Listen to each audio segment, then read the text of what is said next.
Hi guys, this is Dan from Magic Pachinko with another short video on a vintage Pachinko machine. This is a Kyoraku.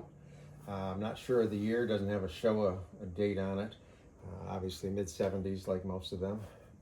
This had a functional restoration done to it, one of two that were brought to me by someone relatively local to me. Dropped off two machines, this one and a Daiichi. And both of these machines have non-paper playfields. So the color fading and the water damage wasn't anywhere near as evident on these types of machines like the Nisogens that use the paper backgrounds.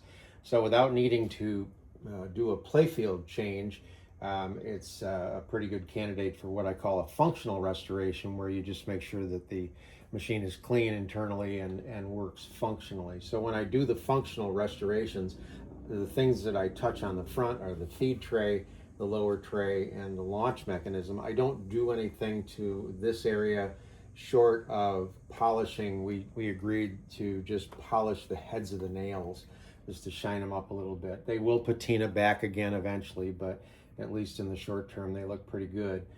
This customer did want to have the frame redone, so this all got torn apart, sanded, polyurethaned, and it's nice and pretty now. And then on the back, when you do a functional, everything comes off.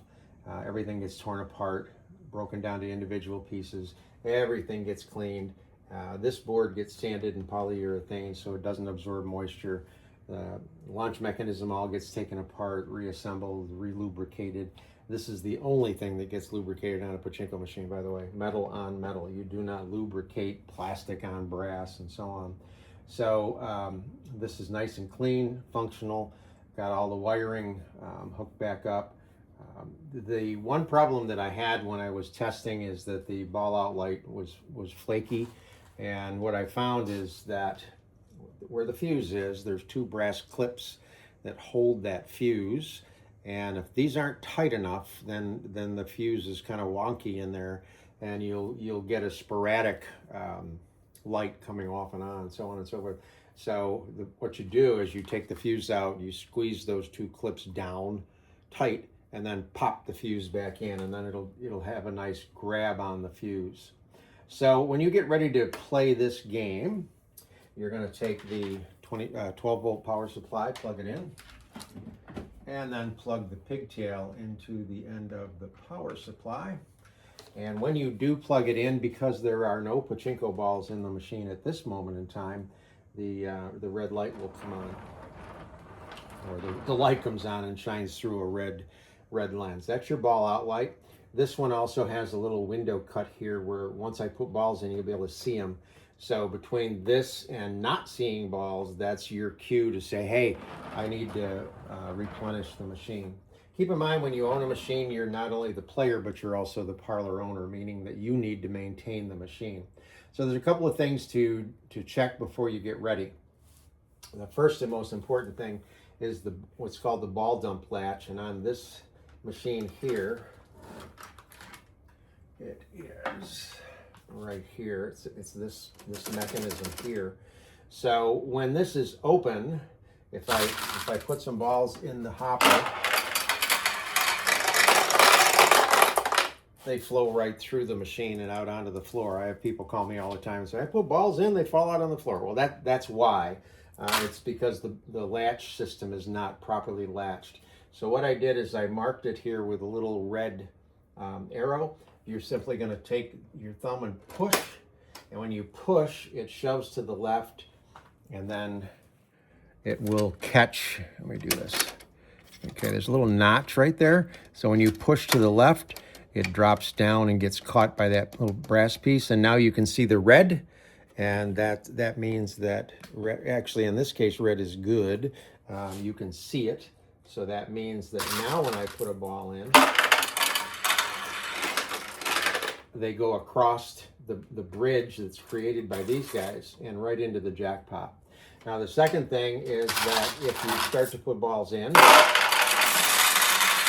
and they stop short of the turnaround, It's because of this little maintenance piece here. All it is a couple of plastic forks that stick down into the track. You just move it out of the way. It's a maintenance piece. I could take it off. You can take it off if you want to. I leave it on for authenticity. So flow is hopper, upper feed track, turnaround, lower feed track, jackpot. That's the flow of the balls. They go down to the bottom of the jackpot, they stop, and then as you continue to put more and more balls in, they'll just start to back up. So with a bag of 500, 480 of them should be right here.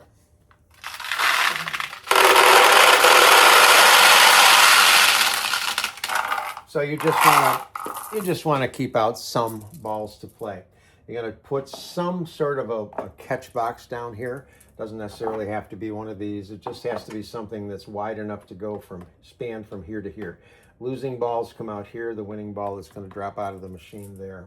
That's the way the machines were designed. In a parlor, they would drop out, roll down to a central collection point, and then there would be an attendant that would pick those balls up and replenish the machine. So at a point, as you play, win, lose, so on and so forth, you're going to get a bunch of balls in here, and you're going to get a bunch of balls out front. As you win, you need to take all of those balls, put them back in the upper hopper so that you can continue to play.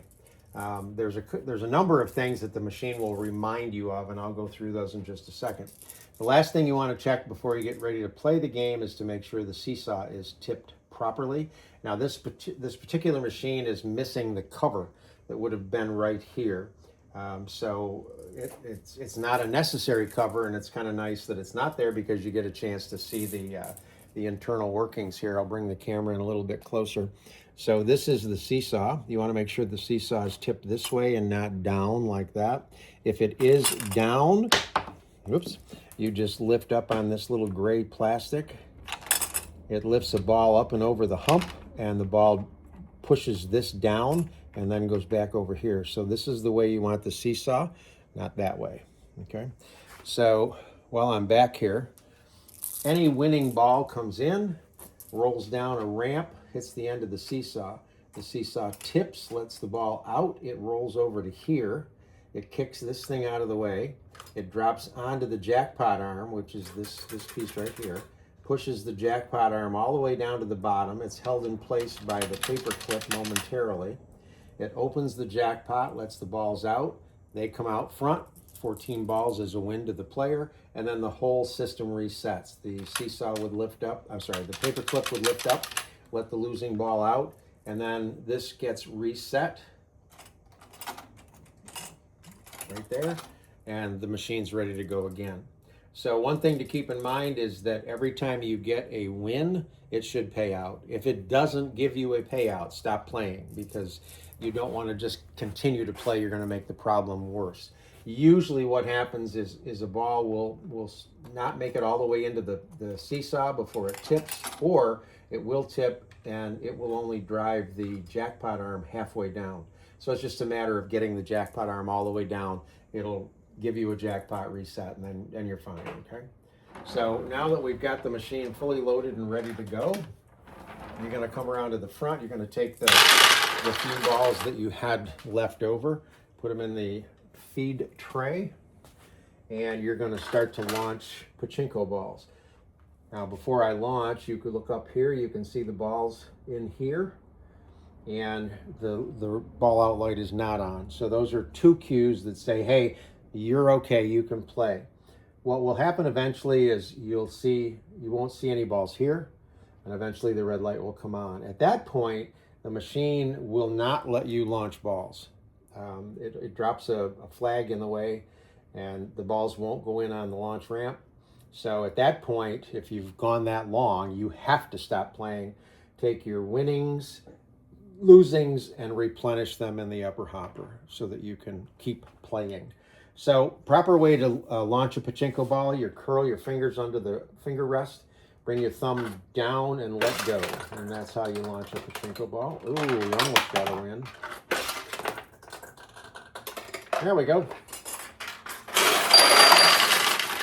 So it went into this tulip down here. It pays out 14 balls. You notice the jackpot light did come on. I don't know if you can see it for the glare, maybe. I'll turn it like that. I'm gonna get another win here. Now the machines,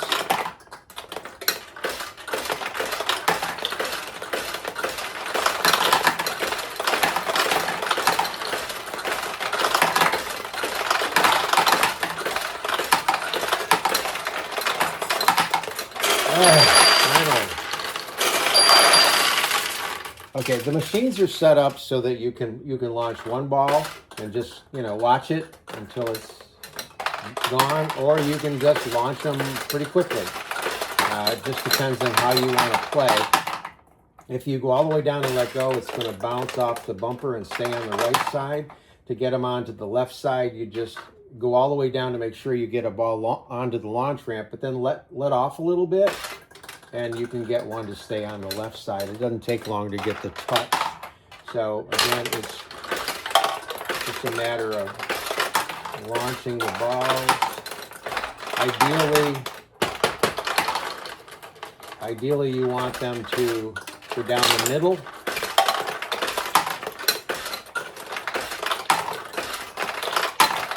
If they do go down the middle, they'll open the tulips, and when the tulips are open, they're a bigger target.